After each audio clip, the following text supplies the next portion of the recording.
What's up, poker players? Hope you guys are out there crushing it on the tables. In this video, we are going to look at this 3,500 hand session where we won $186, and it looks like we got in a lot of big pots, so let's jump right into those.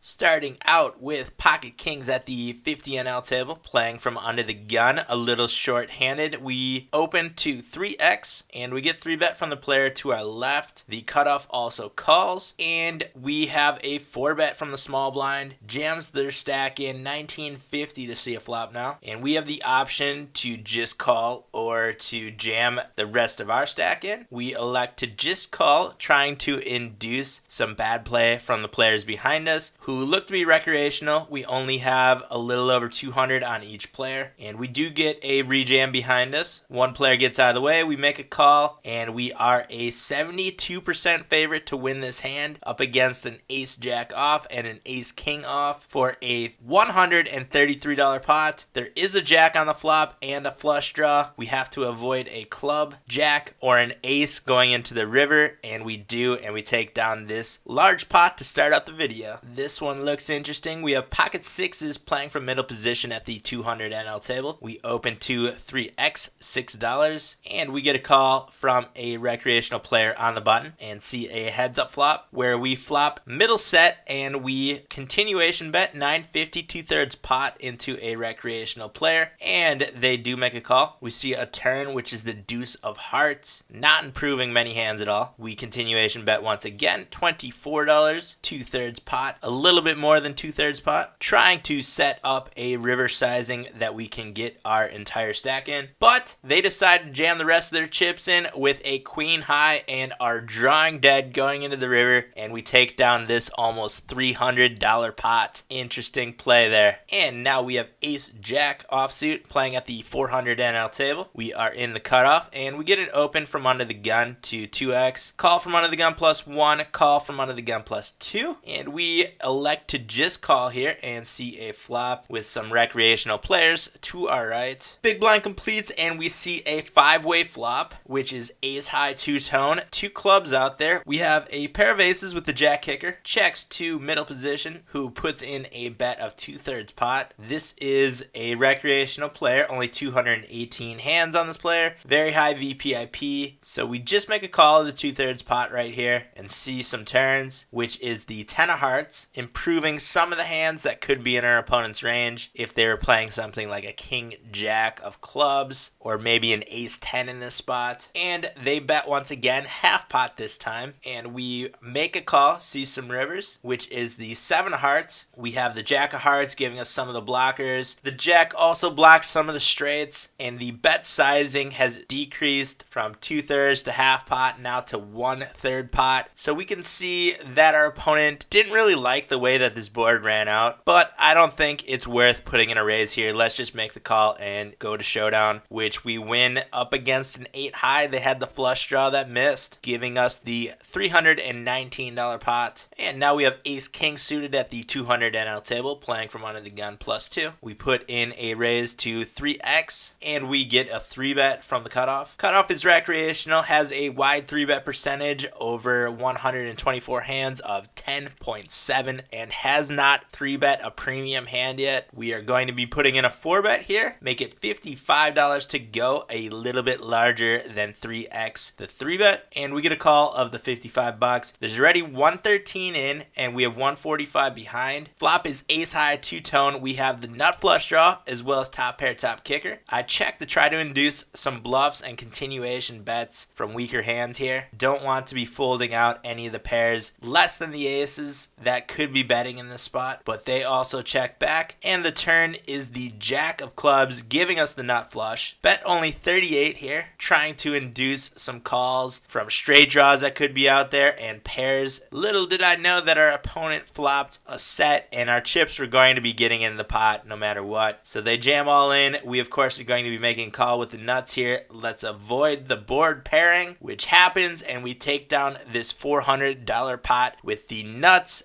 ace high flush. This hand is at the 200 NL table. We are playing short-handed, only 4 of us being dealt into this one. And we get a raise from the cutoff, and we put in a 3-bet, make it 16 to see a flop, and the cutoff calls. Cutoff has a wide bet percentage here and doesn't fold much to 3-bets. I like our bet sizing, making it 16. We get a couple extra dollars in the pot, making it 4x the open. And there's $34 in the pot when we see a flop, which is 5 high 2-tone. We have blockers to the club draw with the king, and we have a backdoor club draw as well. As the king's over the board, we continuation bet 2/3 pot, and our opponent raises here. I could see this play being made with a lot of pairs over the board, as well as some flush draws and possible straight draws. They had both the straight draws and the flush draws here. I don't think we're going to run into a 4-3 or a 5-4 in this spot, or a set for that matter. So I get the rest of our chips in, and we do get a call. They hit their flush on the turn. We are drawing dead going into the river, and we wind up losing this big pot, but we got our chips in with the best hand on the flop. Not too disappointed with the way that we played this one. And now we have ace 10 offsuit at the 400 NL table. Playing from under the gun +2, we open to 3x. Big blind 3-bets to $30. And we elect to just see a flop being in position against a recreational player. Flop is ace high 2-tone, 2 hearts out there. We have top pair with the 10 kicker. We get a continuation bet of $30, a little bit less than half pot. We make a call here, and the turn is another 8. On the turn, they bet $70, a little bit less than 2/3 pot. And now we're in a tough spot. A lot of the aces that would be 3-betting in this spot are going to be beating us, but I see that our opponent doesn't show down that well and has a high aggression frequency, so I think they would be playing a lot of their draws this same way, all of which we are ahead of right now. So we make a raise and get the rest of our chips in, and we do get a call with pocket kings. Let's avoid a king on the river. We do, and we take down this $411 pot. This one also looks like it could be interesting. We have pocket aces at the 400 NL table, playing from under the gun +2. We open to 3x $12. We get a call from the hijack seat, and we get a call from the cutoff. We see a 3-way flop, $42 in the pot. Flop is 8 high, rainbow. We just make a check on the flop. The hijack seat bets half pot, and the cutoff calls. I just make a call here with the aces. Turn is the 3 of diamonds. Doesn't improve many hands. Hijack bets half pot once again. Cutoff calls once again. We just make a call here. There's already 260 in the pot, and the river is the 6 of clubs. Makes some of the straight draws. River goes check, check, and we get a bet of 155. This is a recreational player, only 31 hands, but has shown down well. This is a tough spot. This could be one of those where it would have been better to put a little bit of a blocker bet out there, but since we are up against a recreational player, I do make a call here. Lazy fish gets out of the way, and we see that we are up against a flopped set, and we wind up losing this very large pot. That one hurts. I don't really like the way that we played this, just check calling the whole way, but let me know what you guys think about our line and our play on this one. And the biggest hand of the session comes with this one. We have pocket kings at the 400 NL table, playing from under the gun, and we open to $12, 3x. We get a call from under the gun +1. Button calls, small blind calls,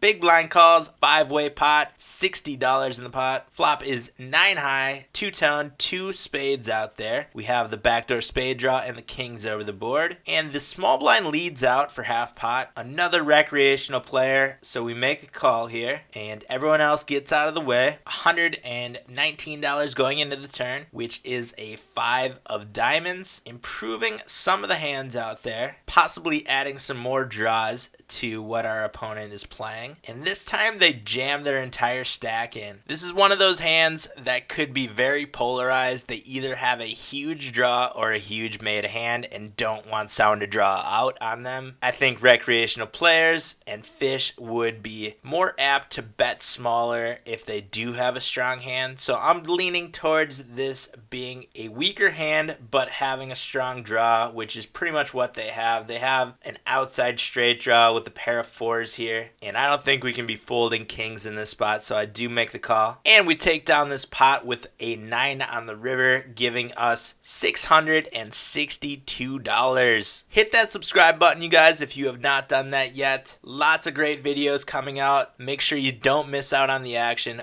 by subscribing and turning on your notifications. Head down to the video description for links to all the poker products that I use. Give this video a thumbs up if you enjoyed it. Hard to hate on a hand like that last one. Leave those comments and questions down below, and I will see you guys back very shortly. But until then, come and find me out on the virtual felt.